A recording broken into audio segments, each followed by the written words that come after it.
नमस्कार। प्रस्तुत है आज का चिंतन। जुनैद मिस्र के ख्याति प्राप्त संत थे। दूर दूर के देशों से लोग उनके सत्संग तथा दर्शन के लिए आया करते थे।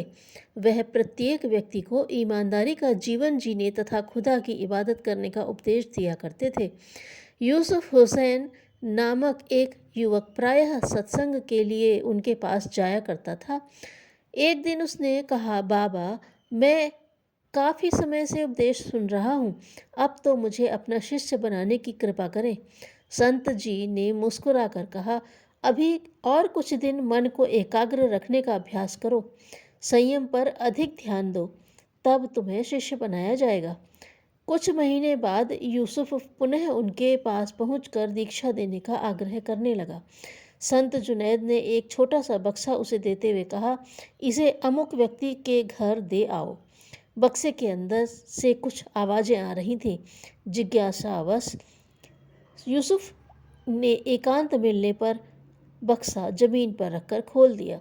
बक्से में बंद चूहा ढक्कन खुलते ही फुदक कर बाहर निकल गया। वह बहुत शर्मिंदा हुआ कि जल्दबाजी में उसने बक्सा खोल दिया। संत जुनैद के पास लौटकर उसने सारी दास्तान सुना दी। वह बोले, बेटा, मैंने तुम्हारे धैर्य व संयम की परीक्षा ले ली है। तुम अभी मन पर नियंत्रण नहीं रख पाए हो। धैर्य व संयम से ही खुदा को हृदय में बसाया जा सकता है। भगवान महावीर अपने उपदेश में अहंकार से दूर रहने, आपस में समानता की भावना रखने एवं किसी को भी छोटा या नीचा न समझने की प्रेरणा दिया करते थे।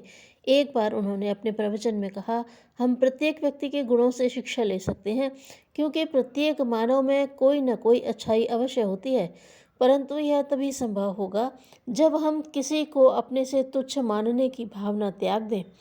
एक दिन महावीर अपने शिष्यों के साथ कहीं जा रहे थे। मार्ग में एक ग्रामीण मिला।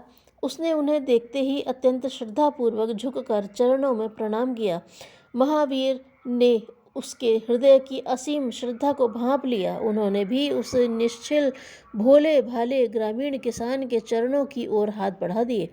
यह देखकर सभी दंग थे कि भगवान आज यह क्या कर रहे हैं। ग्रामीण विनम्रता से बोला, भगवान, आज आपने मुझ जैसे साधारण व्यक्ति के पैरों की ओर झुककर मुझे पाप का भागी क्यों बना डाला। महावीर बोले, तुम्हारे हृदय की अनूठी श्रद्धा भावना को परख कर मैं अपने को रोक नहीं पाया। मैंने तुम्हारे शरीर को नहीं, उस श्रद्धा रूपी आत्मा को नमन किया है। मेरे तप की अपेक्षा तुम्हारे भीतर छिपा श्रद्धा रूपी सत्य कहीं अधिक महान है। शाम हुई, मनसुख घर लौटे। आज भगवान कृष्ण गाय चराने नहीं गए हुए थे। उनका जन्म दिवसोत्सव था। घर में पूजा थी। यशोदा ने उन्हें घर में ही रोक लिया था। गोप बालकों ने पूछा, मनसुख, तुम जो अनन्य भक्त और सखा हो गोपाल के, फिर आज कृष्ण ने तुम्हें प्रसाद के लिए नहीं पूछा। तुम तो कहते थे, गोपाल मेरे बिना अन्न का ग्रास भी मुंह में नहीं डालते। हाँ हाँ ग्वालो, ऐसा ही है, तुम्हें विश्वास कहाँ होगा। कन्हई तो आज भी मेरे पास आए थे। आज तो उन्होंने मुझे अपने हाथों से खिलाया था। यह झूठ है। यह कहकर गोप बालक कृष्ण को पकड़ लाए और कहने लगे, लो मनसुख, अब तो कृष्ण सामने खड़े हैं, पूछ ले, इन्होंने तो आज दहलीज के बाहर पांव तक नहीं रखा।